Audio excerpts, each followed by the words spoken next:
Hoops Junction. Recently, Stephen Curry came out and said that Game 7 loss to the Cleveland Cavaliers is going to haunt him forever. It's going to be one of the memories that carries throughout his whole career. And, of course, this is like one of the biggest shockers in NBA history. This is like one of the biggest upsets because if you think a team that's up 3-1, they win 80% of the time. The Golden State Warriors are by far the best team on the court for those first 4 games. And after taking a commanding win on Game 4 on Cleveland's court, they were up 3-1, and pretty much it was like a foregone conclusion. Like, okay, it's a wrap. Everybody thought it was a wrap. Everybody was just giving LeBron respect. They're like saying like, you never know what could happen. But everything that came afterward, after that Game 4 win, it was just like Murphy's Law. Everything wrong that could happen, happened. Draymond Green got suspended. Bogut got hurt in Game 5. Andre Iguodala's back started hurting. Stephen Curry's injury showed itself once again. And his shoulder started hurting on top of that. Because they ice packed his shoulder. And they just couldn't get any production from anybody else. If you look at the Game 7, Curry went 6 for 19. He had 17 points. He went 4 for 14 from 3. It was a bad shooting night for him. He had some bad turnovers, some costly turnovers, and he couldn't hit wide open shots. I mean, he was getting a lot of open shots that he normally made, and we wonder if that injury in the Houston series, finally came out. Because I think what the Warriors were trying to do, they were trying to wrap up the series as quick as possible, and they threw like their biggest punch kind of too early. Like, Curry had I think he had one game he had 39 or 40 points in Game 4. And everybody was like, okay, Curry's back, yada, yada, yada. But really, if you look at that game, he hit some big shots, but the rest of his 10 points came off of free throws. But for him to say that this affects him and is going to last with him, it should. The Warriors as a whole as a whole collection of a team, they all choked together. It wasn't just Curry. Like, a lot of people put it on Curry, like MVP didn't show up, yada, yada, yada. He was hurt. We all knew he was hurt. This is nothing new. You see what I'm saying? If you're driving a race and you have 2 cars and they're both about equal capacity. So let's just say you got 2 supercars and they're racing, and one has a bad filter, but the other one doesn't. The one with the good filter is gonna win. Like, Kyrie was 100%. So he pretty much outplayed Curry down the stretch. Earlier in the series, it was kind of even. It wasn't that bad. But then you saw Curry couldn't really guard him, and the Cavaliers kept going at Curry, and nobody else could step up. Game 7, Draymond Green was the only person besides Klay Thompson who had double figures. He had 32 points. Klay Thompson had 14 points. And in Game 7, you would expect Klay Thompson to have at least 20 points. If he had 20 points, which was 6 more points, they would have won the NBA Finals. But nobody else could step up. Nobody. Barbosa, Livingston, nobody else could. And that's pretty much what catapulted them to go get Durant, because they see that, if my point guard isn't going and my Thompson isn't going, we need another guy that just gets buckets all the time. No questions asked. But I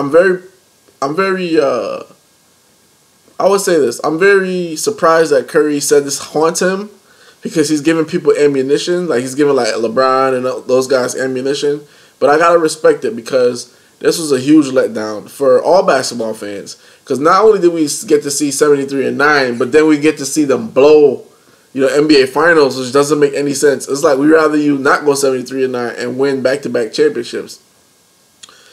But that being said, I gotta tell you again, Curry losing, he has to understand that he didn't have any help right there. The Cavaliers had a lot of help. The referees, the officiating, the league in general, suspending Draymond Green, taking that team out of rhythm. Then they got to start McAdoo and try to create something. And then he comes back, Green comes back, and doesn't play as well, and Bogut gets hurt.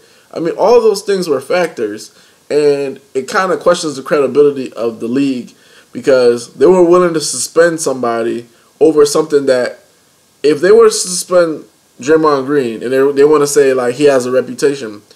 You should have did something to LeBron besides fine him. You should have suspended him as well, because stepping over somebody and you could go multiple routes around him. That doesn't mean that that's okay. Like, that's not okay. But they said, you know what, F it. Draymond Green gets suspended. And that just pretty much, that was the downward spiral, because no longer did it become about basketball. You see what I'm saying? Like, the finals was not about basketball. It was about, like, the WWE, WWF style of banter, back and forth. Everybody's talking smack back and forth with each other. And the basketball was horrible. Game 7 was the best game. So you're telling me we watched the NBA Finals, 7 games, and all the first 6 games were blowouts and poor basketball was being played. Game 7 was the best game, and that is tainted due to the simple fact that people got suspended, people were injured, and all of that catapulted that loss for Curry. And I understand people want to put the NBA Finals loss on Stephen Curry's back. That's fine. You can do it all you want. But I hope you guys understand this. You know, people that lose big games, you know what I'm saying? Like, they say people learn a lot more from their losses than they do when their wins. And it's very true, because Magic Johnson lost on NBA Finals, and they were calling him Tragic Magic, you know what I'm saying? Tragic Johnson, etc., etc. And he came out the next couple years and won back-to-back titles. And essentially, that's what Stephen Curry's going to do.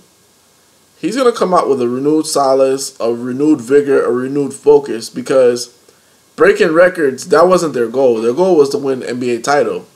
See what I'm saying? So that wasn't their goal. Their goal was to win the NBA title, and that's going to be their focus from now on.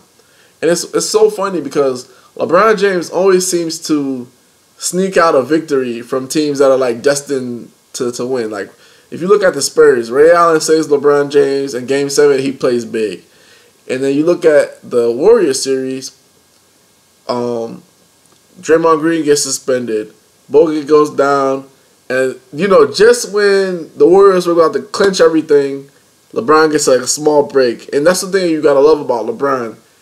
Whatever breaks that he gets, he takes full advantage of them, even if he has to create them, even if he had to snitch to get Draymond Green suspended. He's going to do what he has to do, and he's going to take advantage. And that's what you got to do. So now I think that Stephen Curry kind of saw how the league played it, and now he's going to say, okay, whatever advantage I can get, whenever I can kick somebody when they're down, I'm doing it. Because they did that to us, therefore we have to return them the favor. You know what I'm saying? Some people are already saying, like, don't even play this season, just give the title to the Warriors.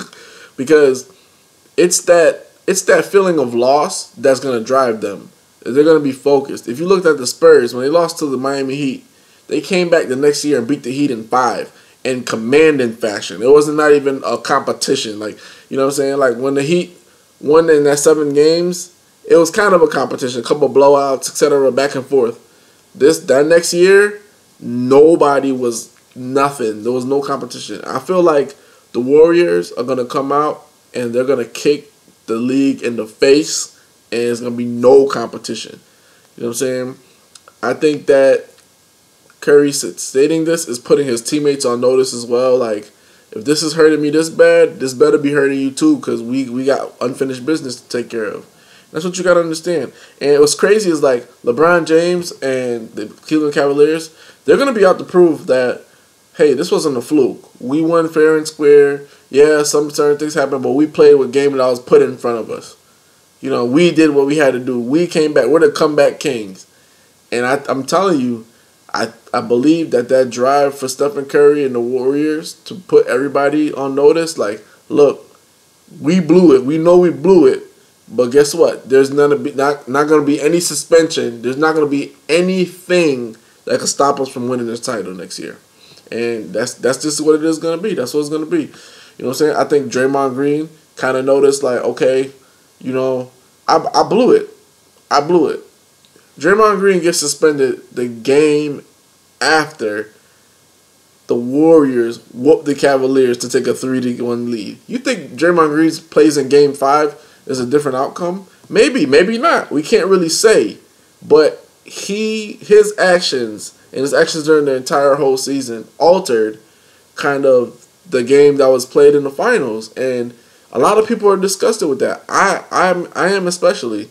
So like when Curry's taking all this blame and he's saying this is gonna haunt him forever, I know deep down inside he already knows there were some things, some backdoor dealings, some things that the NBA did that really were not transparent. They were doing some things in the dark that really ruined the NBA Finals because we didn't get great basketball. We just got a compelling story.